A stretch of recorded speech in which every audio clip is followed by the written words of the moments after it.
Mhm.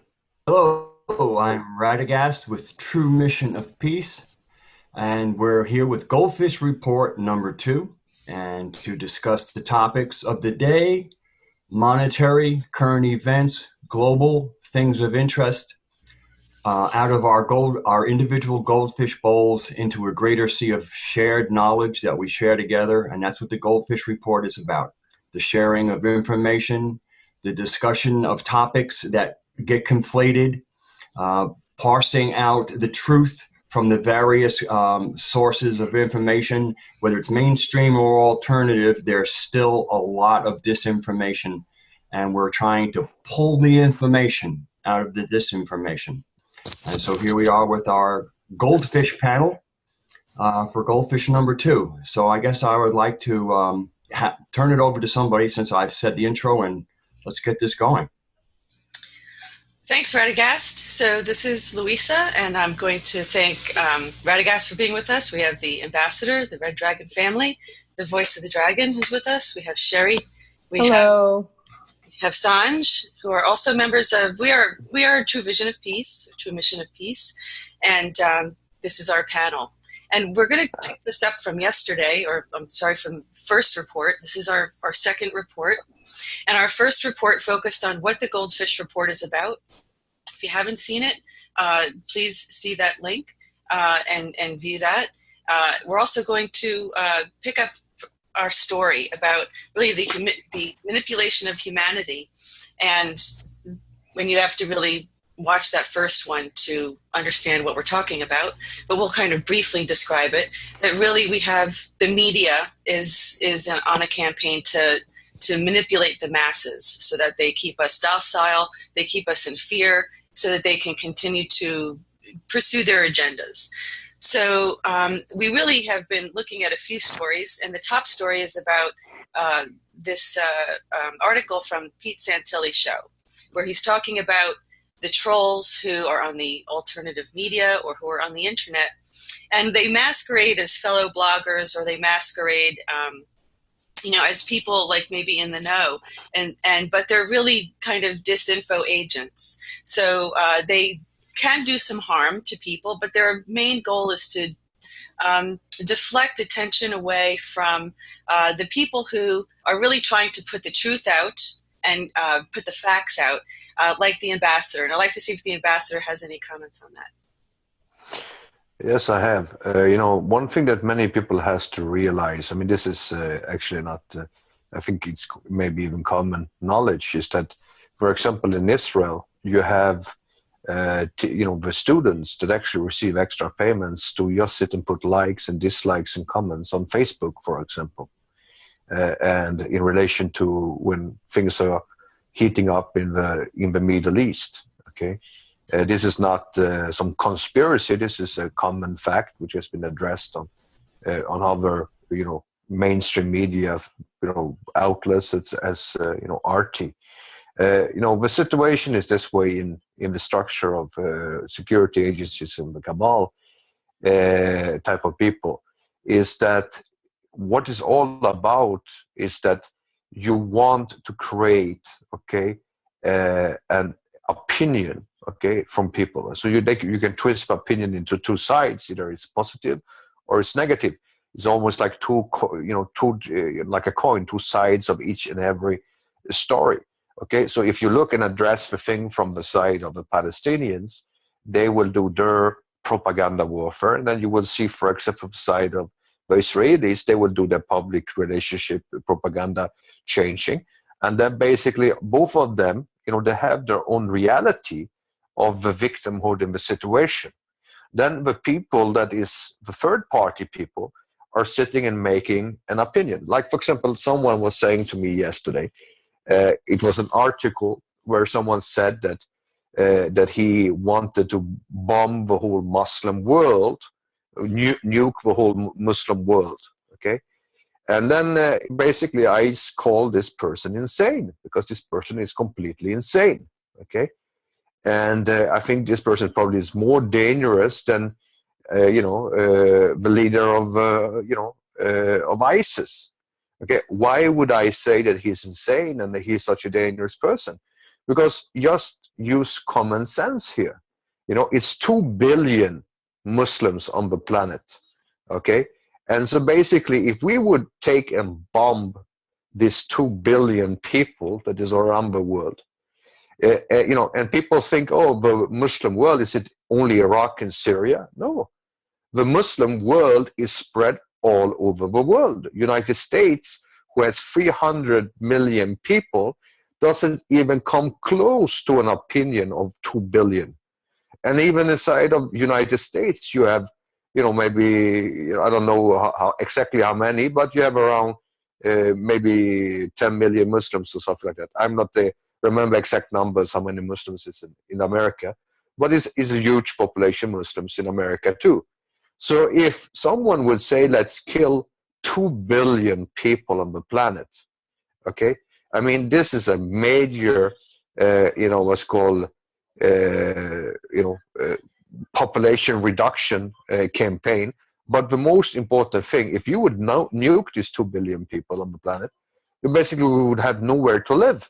The whole world would be basically in a nuclear holocaust, and we would have no possibilities to survive such an impact, okay? Because, look at the Muslim world. You have, many hundreds of millions of Muslims in India. You would have to bomb India, which is supposedly an ally. And you would have to bomb, China, which has also, a huge population of Muslims, even about 100 million. And you would have to bomb Kazakhstan, Uzbekistan, Tajikistan, okay, Bosnia. You would have to bomb the Caucasus. You would have to bomb Turkey, which is also supposedly an ally. You would have to bomb the whole Middle East, and you would have to bomb Africa, and you have to bomb some islands all around the world in different locations. And you have, a huge Muslim population in Europe, which we also would have to bomb or, kill them by, in concentration camps. A person with this type of mentality is, by my consideration, insane, okay? But this person that was making the statement, he says that half the world would agree. So now if you just use common sense, it would be impossible for half the world to agree with this opinion, just knowing the numbers. But the person, is, by my opinion, ignorant. And, and this is what is the problem. We're talking about disinformation and information. Now you have people that sit and promote racism. You have people that sit and promote hate and fear, okay?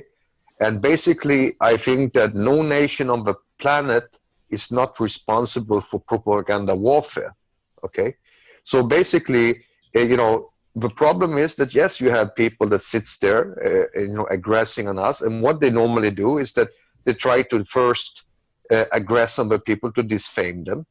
If that doesn't work, then maybe after that they go to the far extension of actually get rid of you, okay?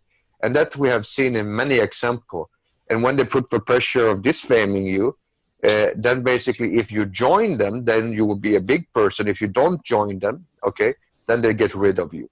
And this is also things that you can go and research, and you will see that this is actually the truth, okay?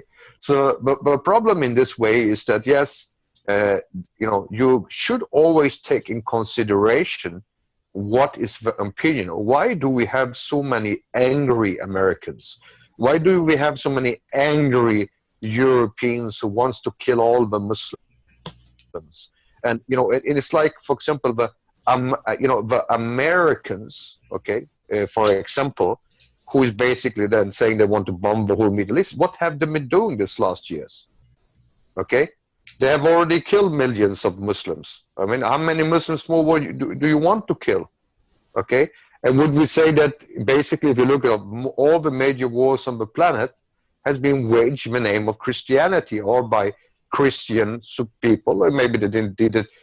By my consideration, they're not Christian because they don't follow the teachings of Jesus. But the thing is this way, that the Christian nations has traumatized the planet for 2,000 years.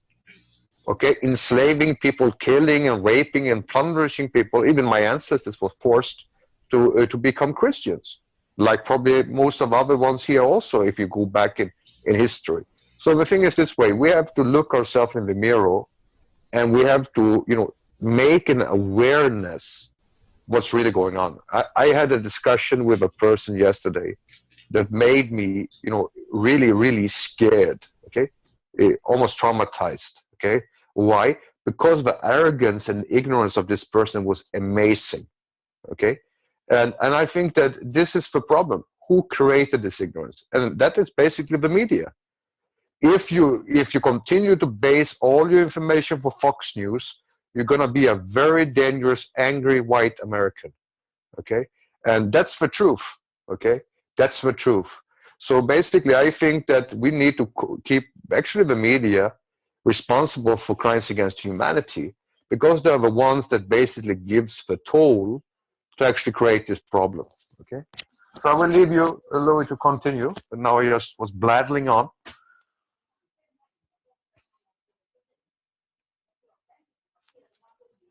I think that you are muted. Yes, Louise. Louise, Yes, are you she muted? Thank you. Please continue. Yeah. I think the goal is to use what you're saying is that people need to use discernment. And the problem is that their goal of the operatives there that are, masquerading as these bloggers or people who are like followers of bloggers, but they really aren't, because they use online aliases, so you don't know who they are. They won't tell you who they are. They'll just but the problem is their goal is to really cause confusion, so people can't discern, and it becomes a vicious cycle where people really have no idea. They really get frustrated because they just don't know. And the question is, how can people discern a little bit better? And I think maybe the ambassador may want to comment on that before I go to our panel. Yeah, I believe, like I've been saying since I came online about 1 year ago, when I stated that we are responsible for good and evil, okay, I've been repeating that over and over again, that basically we are like God and we are like Satan in one entity. We can do good, we can do bad, okay? So basically what is our responsibility is actually to take in consideration, okay, our own actions. Be responsible for your own things. I said, research it.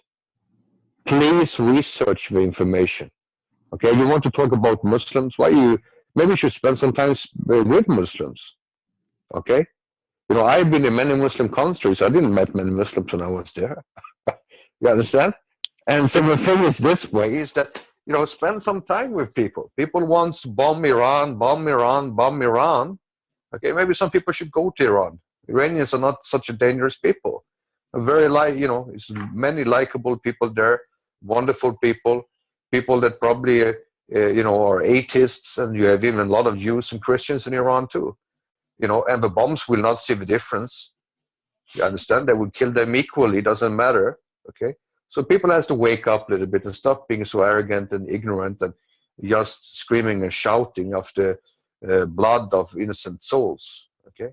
Well, So I think this is very important. That's a very good point. So doing research is, the way to help yourself discern this. Sherry, did you want to comment on that? Sure. I think even when we do our research, even if it's, say, not in the mainstream, and even if it's from, say, an investigative journalist whom we respect, you never know where the source of the information is coming. So we always have to be open-minded. Even when we get information from someone we respect, how do we know if some information was fed to them?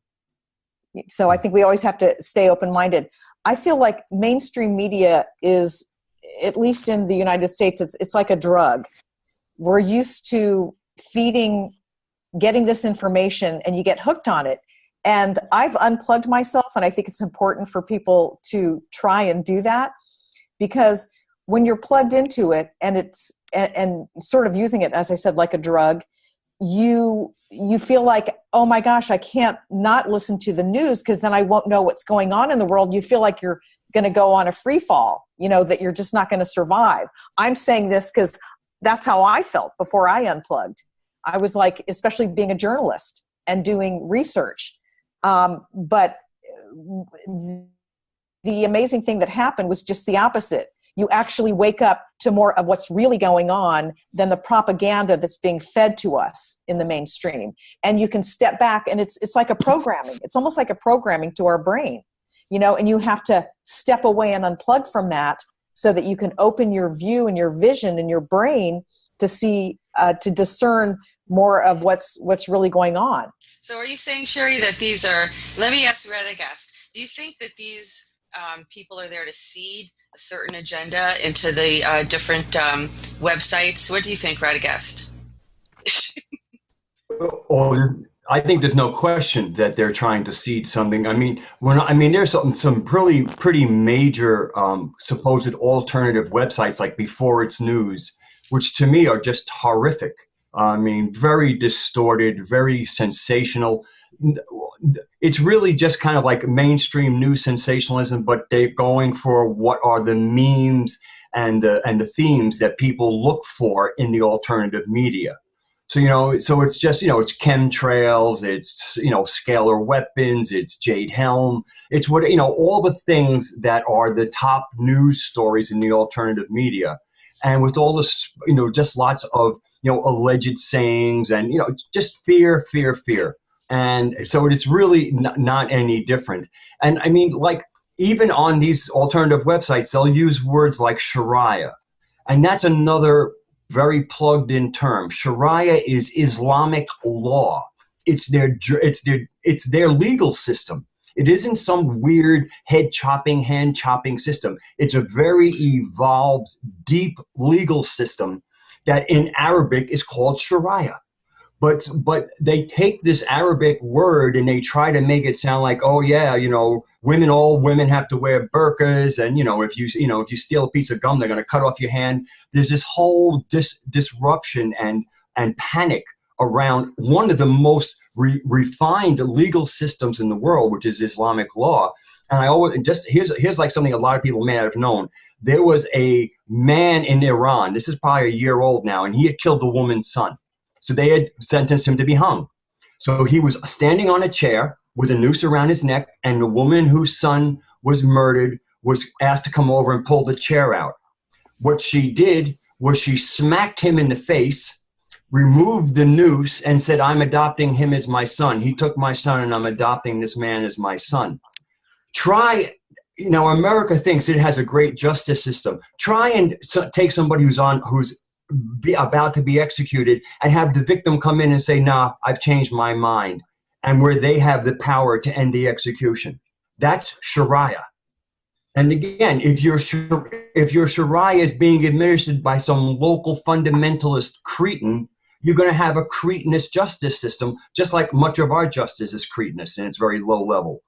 But I mean, this is a case of how distortions happen, where they take a term like Sharia, which nobody knows. Nobody knows it's a refined religious law. It's not religious. It's actually their justice system based on God concept. I mean, we put our hand in the Bible in Western courts, but where's the God in our our justice system? I mean, think about, you can't collect rain off your roof in some places. That's a law.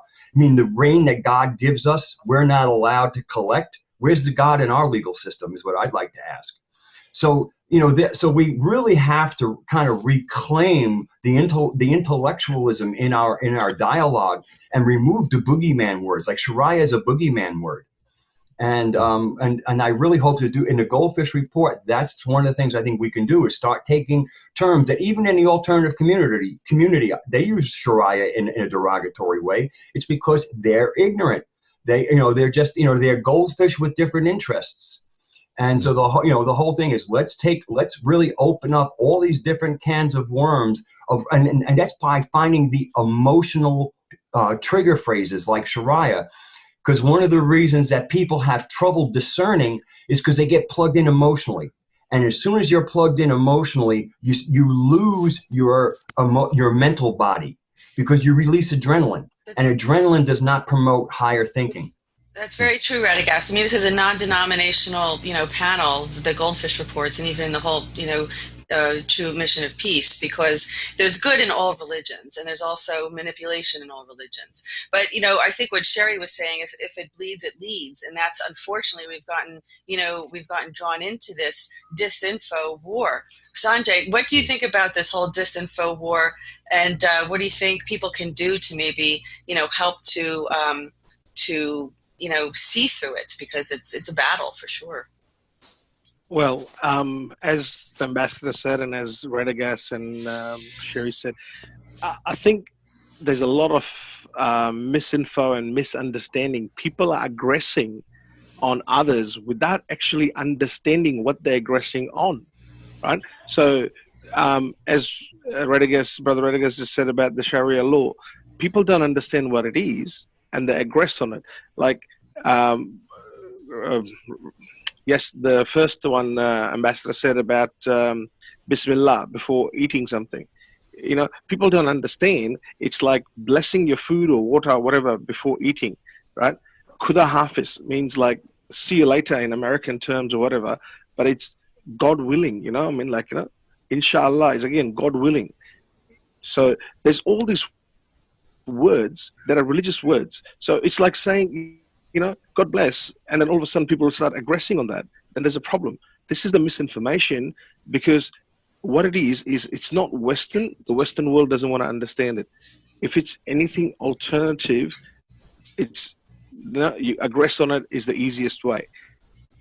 And this is what we need to educate people on and explain what, like Brother Rega said, it's actually not a law. I mean, it's not a religion thing, it's a law, and doesn't matter. I mean, like, look at England and Ireland, for example. There's two Christian nations, but one was Protestant, one was Catholic. They aggressed on each other on religion all the time. So there's no religion that you can say that doesn't have this issue. It's who's driving the religion, right? I mean, in Iran, as the ambassador said, there's many people that are not Muslim, right? Not all Iranians are Muslim, but people would say, no, the Iranians. There's Christians there, there's Parsis that are not, like they're a different form of Muslim, but they're not, the fundamental type of thing that everyone gets tarred with the same brush. So Sanjay, what you're saying is that people have their own. So if someone has a pair of pink glasses, everything is going to be roses to them. So the problem is we have these filters, and everyone has these biases and perspectives. And so we're going to look at a news story, but maybe 5 different people are going to see it from a different perspective. Is that what you're saying? Yeah. Yes, 100%. Can you imagine if the world looked at America with the Waco, Texas glasses? Right? That Americans are just crazy, religious fundamentalist, and they're going to create another Waco, Texas. Everyone in America is a gun-shooting religious clan or cult. You can't do that. You can't just take a small group and label 2 billion people with it. Not at all. One thing that is very important to pay attention to, okay, that many people doesn't understand. Inside of Islam, you have many different forms of Sharias, okay? You have different type of sects, okay, and they are interpreting the Sharia differently. Like, for example, you have Hanifis, you have Malikis, and you have inside of the Sunni faiths, for example. And you have also, the Shias, and they also have different sects inside of the Shias too. And many people doesn't know, for example, in Iran, as a good example, we are always criticizing Iran, but we don't talk too much about Saudi Arabia. And Saudi Arabia do not accept anyone that is not Muslim to be a part of their government. In Iran, you have Jewish people, Christians, and like you said, Parsis, and you have the people that worship fire too, Zoroastrians. And you have a lot of different religions. Zoroastrian is a Persian religion from the beginning. And people, doesn't see that. And the Buddhist definitely doesn't see the difference. And also at the same time, in Shiism, for example, you have something called Shira. And in this Shira system, it's, for example, temporary marriages, time-restrained marriages. And also, for example, they also allow, for example, homosexuals to change themselves into women. And they can also marry And so, I mean, this is something that is not done, inside of Sunnism, but in reality, in Shia Iran, you have men marrying men and having sex changes sponsored by the government, and they are far more advanced in the gay rights society than any of the European, or especially America, is at this point of time. So, and this is, now people are going to say, oh, the ambassador is supporting homosexuality. No, I think that the sexuality is something that people should keep in their bedroom, and and they can do whatever they want to do. It's not my business. And the thing is this way, that from my opinion, to try to keep this awareness, the same thing as like with Palestinians. Palestinians is not all Muslims. You have a lot of Christian Palestinian, Orthodox Christians, and there also people doesn't see the color, but just talking about Hamas and so, the whole thing with Sharia is because Sharia is something that the cartoon characters of the world, and the Dajjal and the Antichrist really is scared of. That's why they want to demonize the word Sharia, so that everyone should automatically have a negative opinion about it because it symbolizes something. It's the same thing with Muslims. Suddenly Muslims is people doesn't even dare to say it because they would be aggressed on, because people are having such a terrible ideas about what Muslims is. And if we would do the same thing, example, about any other religion, we would be called a lot of different words. Also, I wanted to state something when it comes to media. Like, for example, you have Before the News, I think is a fear magazine in many cases that just try to promote a lot of fear-based things. But if you see, for example, like you have the Goldfish Report, okay, that was doing this article on what is his name, Keenan and the crew, okay, and this Drake. He actually didn't present claims or Google research things on them and try to slander them. He actually performed evidence. He showed what's called the facts, not just claims and aggressions and things. He put forward the facts about these people, and he did a thorough work to try to enlighten people about the true nature of these characters. Okay, and basically, I've studied a lot of things that he's been doing also, and he's been doing a very good thorough work and presenting facts and putting a lot of things forward. And basically, he doesn't have a lot of followings, unfortunately, and all this basically disinformation agents and frauds are having all this great attention to themselves, and supposed freedom fighters and whatever they want to call themselves. In reality, it's again,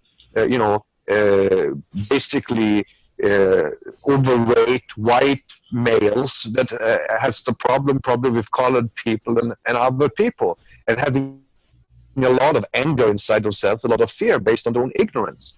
So I think that the thing that which is important to state here, very important, like myself, I stated so many times before, I want to remind people about it. I mean, in my own family, I have Jewish people, I have Christian people, I have Muslim people, and we live in total harmony. And I have atheists in our family too, and communists, okay? And they're good people too, and I have no problems with anyone. We are not basing our hate on things. It's a lot of good people that are Jewish, it's a lot of good people that are Christian, it's a lot of good people that are Muslims, and I think that they are actually majority from the bad people. But the only thing that sells is basically fear and hate. So that's why the only thing you see something in the news is just basically what's bad happening in the world. And I think what we need to do is to research the sources of what's going on. Actually, go, if you're a Muslim and hate Jewish people, maybe you should spend some more time with Jewish people. If you're a Christian person hating Muslims, maybe you should go to the mosque and meet with people there, okay? And, and see how they are as people. I mean, we have people all around the world that is wonderful, Muslim countries on the planet. And I've been so, tremendously well taken care of by most people. And, yes, I've been disturbed by some security services in in some of these countries. But if I look at the short period of time that I was disturbed by this type of religious fundamentalists, compared to all the love I received from the people in that country, it's such a minority that I should not even bring it up. You understand? So I think we should all focus on the good thing and basically try to find a solution. Now you have the Iranian deal there with that everyone is criticizing with Obama. And other people think that we should reward them by bombing them. Yeah, that would be a great solution. You see how good it went with Iraq, and I can tell you one thing, and this is not an idea. This is actually a promise for me, that if you would bomb Iran, as one other military expert said, just pick a city. Okay, so don't even try to have this type of idea. You have to be awakened to the reality that violence do not solve anything. We need to sit down and discuss and find solutions and stop being bullies. Okay? I think you're absolutely right. And I think what you're talking about is that this is, the program that the oligarchs have created for us. And even before the oligarchs, I think are, the ones we talked about yesterday who manipulated our genetics to keep us divided, because they can only succeed at this in secrecy. They can only succeed at this when they divide us. They cannot succeed once people wake up and really see the power and control structure. Then we come together in unity consciousness. And the ambassador said yesterday, God consciousness, not religion, because the religion was created to divide us, not unite us. We're not uniting. We're not uniting because religion. Whose religion is better? Your religion, my religion? It doesn't. It's an argument no one's ever going to win, and that's why you have to start thinking: is this good for me? And it's really an individual process. Sherry, did you want to comment on that? Well, what we're talking about here is misinformation, and if you think about it, what does misinformation bring up in people? It brings up fear.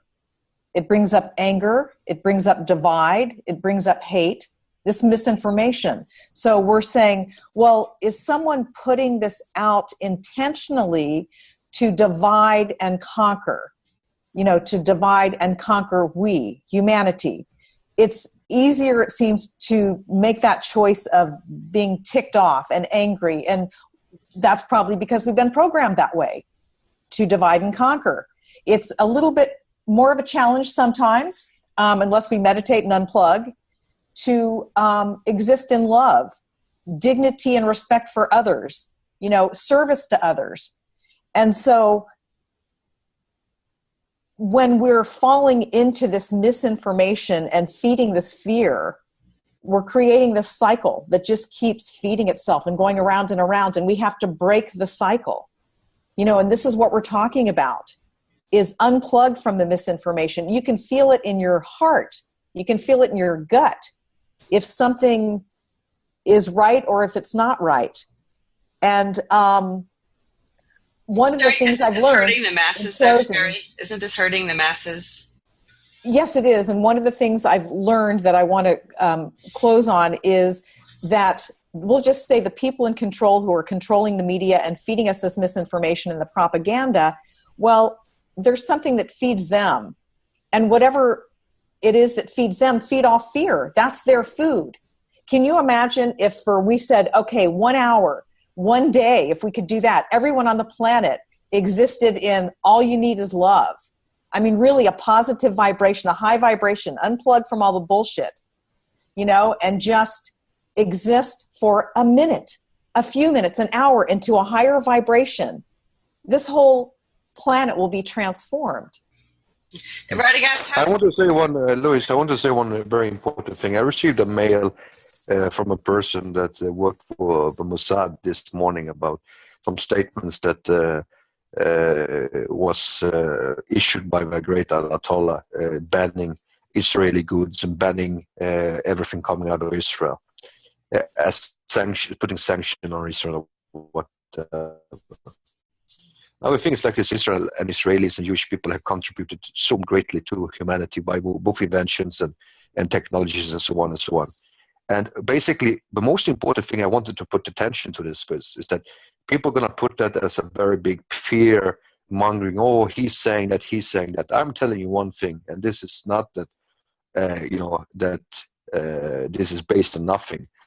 Whatever this great Ayatollah is saying in Iran, okay, and whatever he declares, he's speaking to deaf ears. Majority of the young kids of Iran can't stand that old man, okay, and that's the truth, okay. And if it wasn't for the United States and America and Israel, that old man would be gone a long time ago.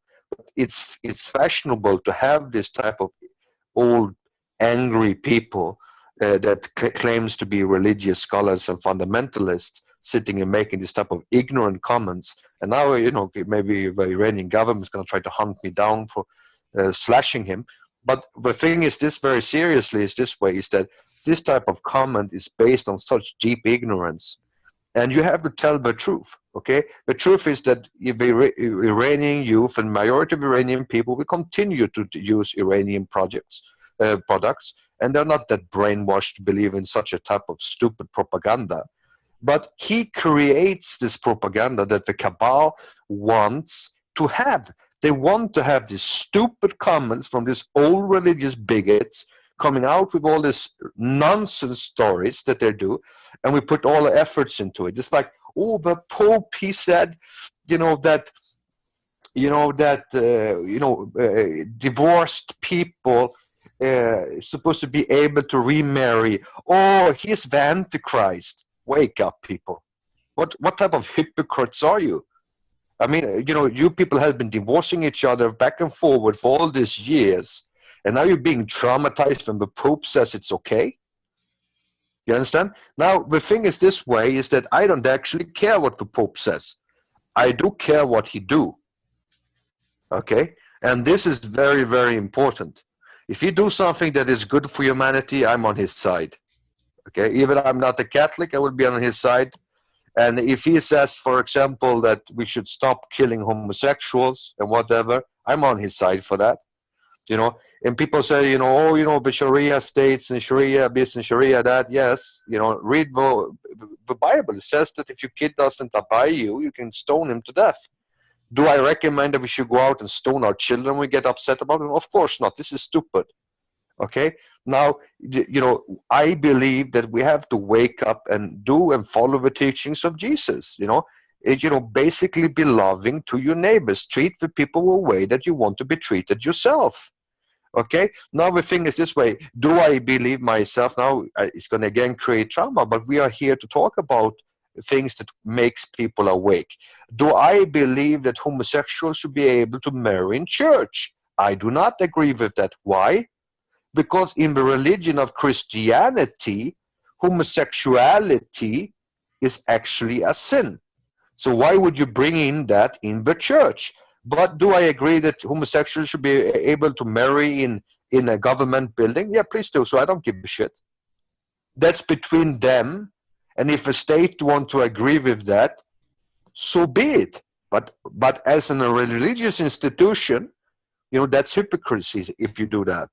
And actually in Islam, it's also hypocrisy, but the Shias probably will not agree with me about that. Okay?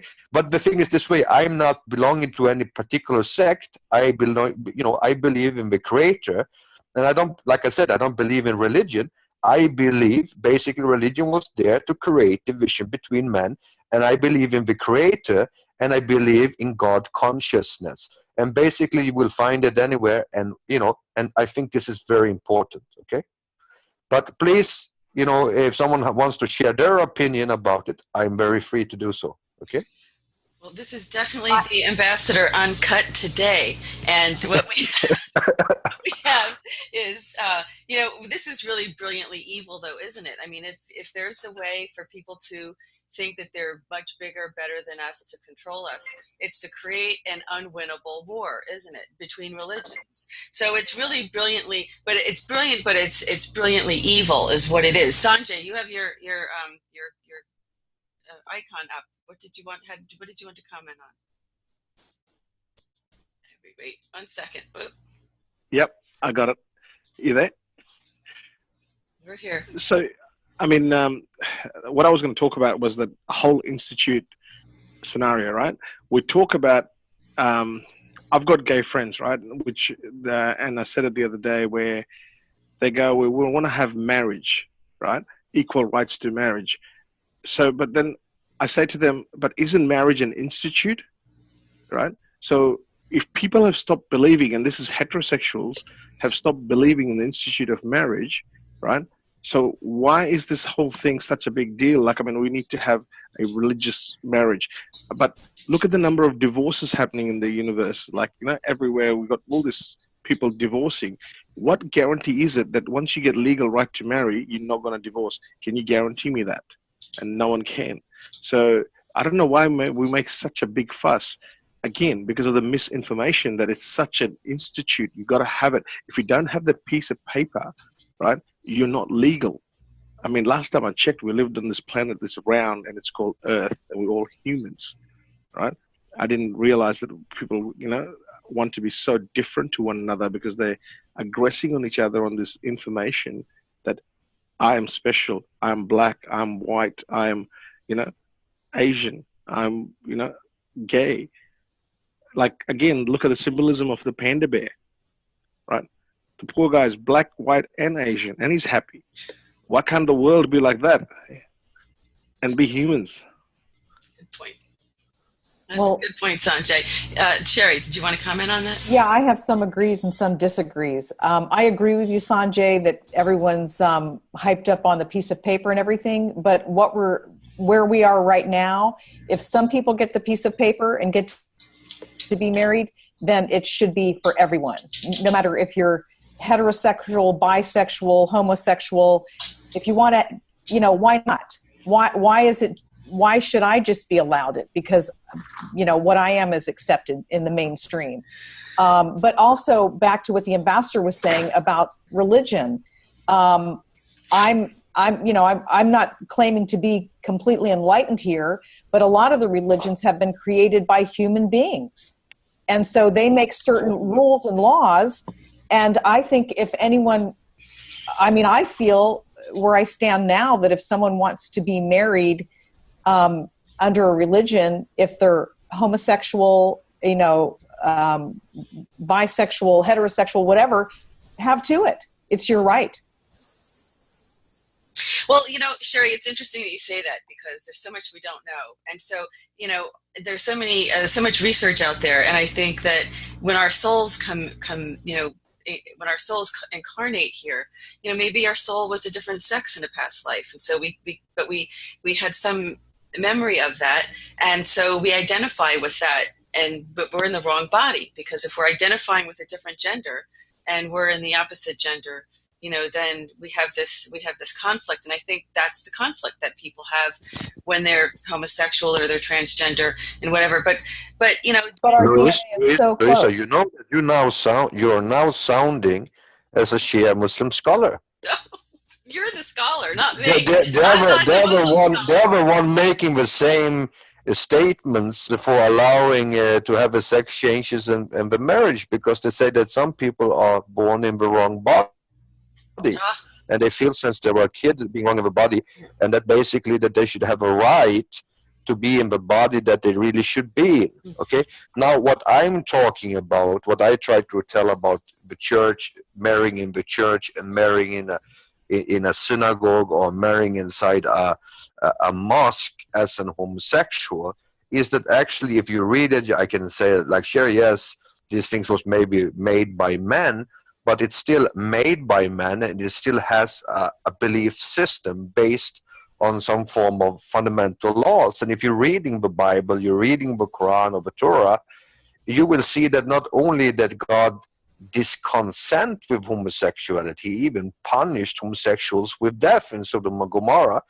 And so basically, with that in mind, that type of mindset, by my opinion, can a homosexual believe in God? Yes, he can. Can a person who is not, who is a criminal, basically, can he, in some law be a criminal, in some other place not be a criminal? Yes, he can be. But the thing is the same thing. I have an ambition. Now I'm just telling for example here. I have an ambition, for example, that I like to have sex, for example, with a goat.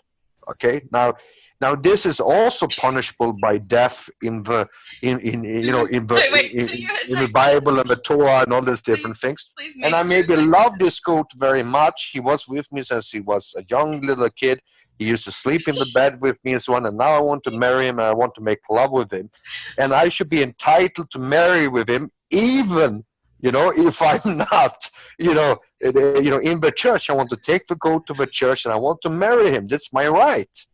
I can make that point too, but I don't think that I would have a lot of support from the animal activists or many other religious people.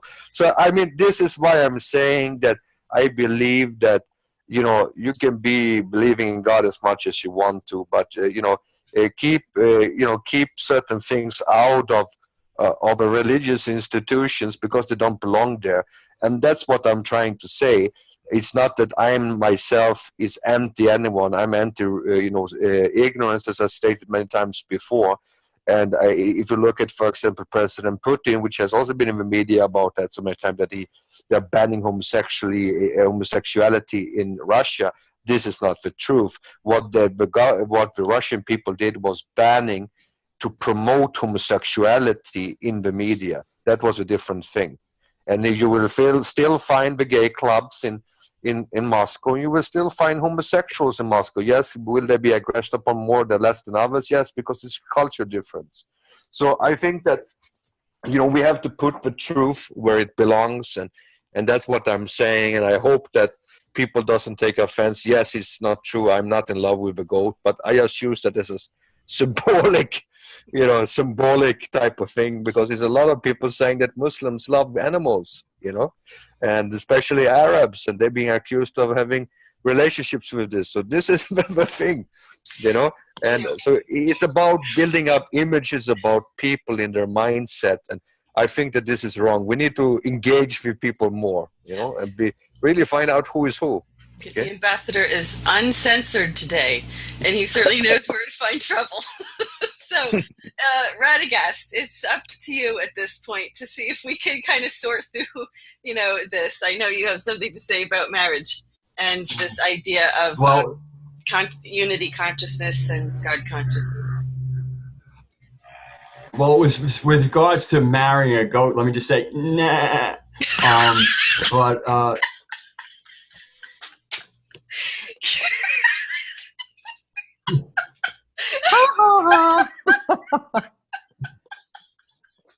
you see, the modern lizard did it again. Nah. Oh man, that's very good. Go ahead, Rad. Let's go ahead and then Ambassador wrap it up. Is that all you had to say? Okay, so no, just with the whole, I really think that one of the biggest, ugliest memes in the disinformation in the Western media is the anti-Muslim agenda. And I think the anti-Muslim agenda helps promote two things. First of all, Palestine, or what is now Palestine, is really where Christianity began. Galilee is in the West Bank. And then Christianity moved where? To Syria, Damascus. That's where Paul went. So the two places that are getting continually bombed, which is Gaza, which is part of Palestine, the police state that's in the West Bank, and then the bombing of Syria, they are killing a lot of Christians. And one of the reasons I feel that they don't really let people know how many Christians are in the West Bank and in Syria is because they need to bomb these places. Their friend Israel wants the West Bank, so they really had to keep it quiet how many Christians are in the Palestinian population, because the Christian West would rise up against it. Right now, the governments are very quiet because the people don't bug them very much about bombing these places. If people knew how many Christians were in these places, there'd be an uproar. And to me, that's one of the biggest disinformations that we have, is how these are Muslim countries. Yes, they're predominantly Muslim, but there are so many Christians, and both of these places are the homes of earliest Christianity. Palestine and Syria are the homes of Christianity. And this is kept quiet because these are places we need to bomb. And we're going to bomb, and that's we're bombing Muslims is what the average person thinks. And that's why there's this whole anti-Muslim projection, because there's a lot of places we want to bomb that are full of Christians, but as long as everybody thinks they're Muslims, we can bomb them. And I think that's something I'd like to pull off. That's a cover that is not there. And I think a lot of people who, because there's been enough anti-Muslim thing, they've been scared with Sharia, that they don't realize that Christians are being murdered by our own forces because we're not aware. We just think these are Palestinian places. And so that was one of the things I kind of wanted to expose here, is how many Christians are in these areas. And this is something that the Christian West, what's left of a Christian West, would probably be pretty horrified, but it's kept quiet. Our Western media does not let us know about this. And I just wanted to state one thing. You remember the days when the Islamic State said that the Christians of Iraq had a certain period of time to leave Iraq, otherwise they would be killed. The West and Europe didn't make a sound, even the Pope didn't make a sound about it. But we raised up to save the Yazidis. You understand? And this is a little bit also a problem that I want to raise, because these Christians are brown people, no one cares. Okay, and I think that's also a thing that is a big hypocrisy in the West. As long as if it will be white Christians or white Jewish people being slaughtered, it's a big thing. But if brown people die, no one gives a shit. Okay, and that's also a thing that we know is the reversed racism that is based in our media. To a white life is much more worth than a brown life, and that's the fact where you have this. The life is worth equal. I believe it is. And I think that's a problem you see inside of America too. And this is also represented in our way to look at the world. If the world is brown, we don't care if it's a genocide going on, because we don't feel it's about us. And since we control all the military might, we don't care. And so it's the same thing in Bosnia. I don't think that people would care, if it wasn't for the Bosnians look white, and they're all white and they're Slavic, I think that genocide would be continuing, and they probably would be totally, removed of the face of the planet, because of the fact no one cares about Muslim lives, and I don't think people care about brown lives either.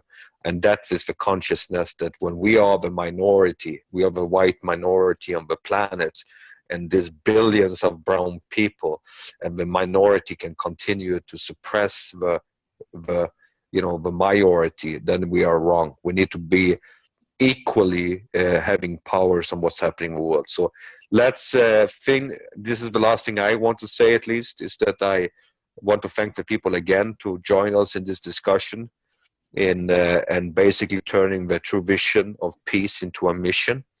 And basically, as I stated many times before, I hope that many more will join us in this battle on ignorance.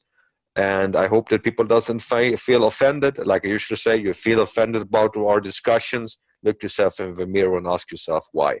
Thank you. Thank you, Ambassador and reporters. Yes, I'm muted. I discovered again, as I came into this, I came out of it, muted again. Gotcha. So thank you, everybody. We had a really great talk today. We'll have more time to do this next time. I also wanted to make an announcement that for anybody who has questions that they'd like to submit to us, to please feel free to put those in the comment section on the Global Mission of Peace website. The YouTube channel where this will be posted. It's also posted on ModWiz 125, which is Radagast's site. So if you have questions, by all means, we invite you to ask questions that are reasonable. We don't want any trolls, because we're not going to waste our time asking those questions. So don't bother posting them, because they won't be read. We just want to thank everybody, and we will see you all next time. Thank you. Thank you. God bless. God bless.